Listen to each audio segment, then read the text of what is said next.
Arjuna who is trying to hit the arrow with seeing a reflection on the ground into the eye of the fish. So this is what we are also doing. Sometimes we hit the target by seeing another screen. So in this, I have drawn all the structures there. Always, even if you do lots of scope, you should try to draw all the structures and joint line and everything, so that you get an idea. Once the fluid has come in and the joint is swollen, you might know where exactly the structures are. See, the fibula is there and the common peroneal nerve is there. You always tie the number 11 knife, or you can put a sticker on it so that it doesn't go inside the joint. And while putting the portal, I usually put a vertical portal, and these are the common portals. That is the anteromedial, anterolateral, posteromedial, posterolateral, and the suprapatellar portals. So I will come into it in details. So this is a medial side, and medial side is a posteromedial portal is there. There are two portals. So in this, mostly when you put a portal, first portal, you can palpate for the soft spot, and at the level of the inferior border of the patella, you can put a portal. First portal is a blind portal. So you need to put the number 11 knife inside, you cut the capsule, you go inside and put a normal straight artery inside and just liberate the capsule in two directions, perpendicular to each other. So don't split the ACL while doing this. So once you put the straight artery in, sometimes it might go inside the ACL. See that, you can see that video. If you put it in the ACL and then expand it, and when you see inside, you feel that there is an iatrogenic ACL injury. You might not realize that it is an ACL injury, iatrogenic you are causing. So what has happened? So once you see that ACL which is torn inside, you might feel that sometimes radiologists have missed that tear, that's it. But you might have caused it iatrogenically. So after that, what happens? You see all the villains in scopy. The main villain for us is definitely that you don't see anything, that is due to the fat pad. So what you can do for the fat pad? So as Schiller sir earlier self-told, first of all we need to make the other portal, the anteromedial portal. So while making that, the main thing that you should check is that don't damage the anterior horn.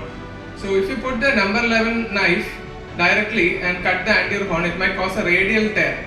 So I'll just show you, after clearing the fat pad, I will show you how the number 11 knife passes inside. So this is the entire fat pad thing. So you are putting a needle on top, and after that you are placing the needle above the meniscus, so that you are, see that this is a number 11 knife after clearing the fat pad. So it is very near to the anterior horn of the meniscus. So if you put it blindly, you can cause a radial tear in the anterior horn of meniscus. So after clearing all the fat pad, you can see how near is the number 11 knife and the meniscus. So once you put it in, now you place the anteromedial and anterolateral portal. Both the portals are placed. See that, and the scope is there in the anterolateral portal, and the anteromedial portal is also placed. Once these two portals are placed, you can put the scope and the shaver together, and you can slowly put both these instruments into the suprapatellar pouch. So it's a wide area where your visibility is not that much disturbed. So you put both the scope and the shaver into the suprapatellar pouch. And once you see the suprapatellar pouch properly, you can see the trochlea, you can see the cartilage, patella, everything as this described in the previous one. So what do you do for the fat pad? So basically what you do when you get confused with a Google map while you are driving, you will just zoom out. Okay, you just look from top. When you are confused, you just zoom out. So that is what we do here also. So you shave out some of the fat pad, see from above, and shave out some of the fat pad, keeping both the instruments there.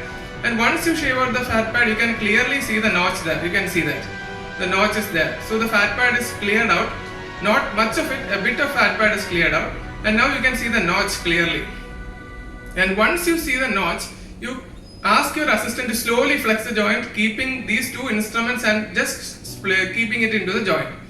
So now you can, remaining fat pad also you can shave out.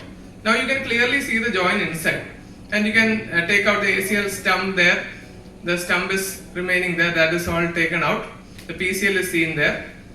So now next thing is what? We should put an accessory portal for drilling. So what are the things that we should take care about that? So once you clear this area fat pad and clear all the ACL debris, you can just take an RF and see the bony landmarks, and you know where exactly to drill for an ACL or any other procedure which you need to put an extra portal there. So you cleared all the bony portion with the RF. And see that this is a portion that is getting a possible cartilage damage area while drilling an ACL. That is anterior part of the lateral condyle. So you should put a needle, a spinal needle, or this is a Bissinger rod. So you are putting it and you are knowing that where your instrument is going to pass, so that it will not damage the anterior portion of the cartilage. So once you do that, you can put a needle and you can put another portal. The another thing is suprapatellar portals. That is also this depends on which surgery what you want to do. Sometimes you need to do a lateral release. Sometimes you need to take out a loose body from there. You just take a needle and direct it towards the portion where you want to do surgery. Here in this case I am doing a lateral release. Okay, so it's a lateral release which I want to do. So I am taking the needle there and I am planning my instrumentation just like that. So now after the needle I put a number 11 knife, I put a straight artery, and after that I put an RF, and from the RF I am going directly to the lateral side so that I can do a lateral release, an arthroscopic lateral release. So my instruments will travel according to the portals which I put. So earlier itself you can plan it accordingly so that you can put a straight spinal needle and adjust it like that. Here in this lateral release is being done there.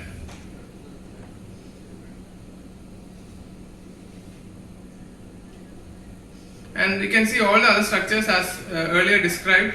There is a medial meniscus over there, the lateral meniscus is there, the popliteus tendon is going through the popliteal hiatus, and the popliteofibular ligament can be also seen around the popliteus going down. So you should probe it properly, otherwise you will miss things. So probe is the most vital instrument while doing a knee arthroscopy.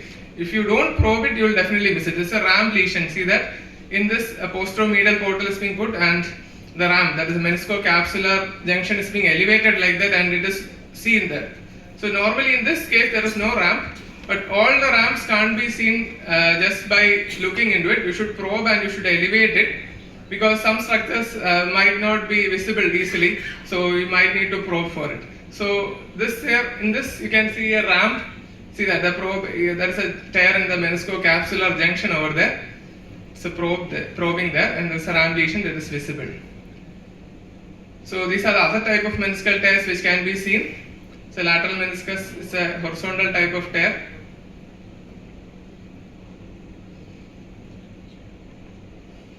And another one, this is a medial meniscal root tear which is being torn out from the root.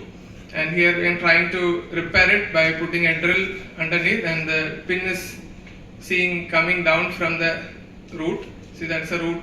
The root repair is being done. This is one is a bucket handle tear. So bucket handle tear can be easily shaven off, thinking that it's an ACL stump initially. So this is a bucket handle tear being repaired. So properly visualize all these structures. Don't shave off anything which is suspicious to you. Just take out the minimal fat pad and go on with it. These are the other type of meniscal tears. It's a complex type 1. So all these things we should take care of, and as earlier told, regarding the posteromedial portal, at the triangle between the PCL and the condyle, you are going in between and you are slowly wiggling into posterior medial component there. You are going through that, and this posteromedial portal can be put by seeing the light from the scope. So by the center of the light you can put a spinal needle there. You can just visualize the spinal needle coming from there. You should be very gentle in doing this, because you actually navigate through a very narrow space. Okay, so once you see the needle there, you can make adjustments so that you can put the proper portal over there. You can use a number 11 knife. See this in this, like the Spider-Man is traveling. He is navigating through a narrow space and he is coming into a bigger space. So be like Spider-Man, don't use much force, because if you navigate into the scope is not a surgery for, it's not an ILN or anything like that. You don't need much force. So you should navigate yourself. There is no need of being a Hulk, because if you are using too much force, then there is something wrong. So you can, if you are doing a scopy, your skill level should be fine. There should not be much of force into it. So this is a posteromedial portal, again seeing it. And as I told earlier, through the posteromedial portal itself, most of the posterior surgeries can be done, like PCL. Here that number 11 knife is being put, then the RF is being done, the same procedures which I told. So for everything it will be difficult initially. So many people will tell it is very difficult, you can't do it. But once you get trained to it, if you try to get the feel of it and the difficulty level is over, once you master it, then obviously you have a very good armamentarium in your hand. So you are the king of the skies once you do it, and you will definitely fly high after you master the art of scopy. Thank you so much.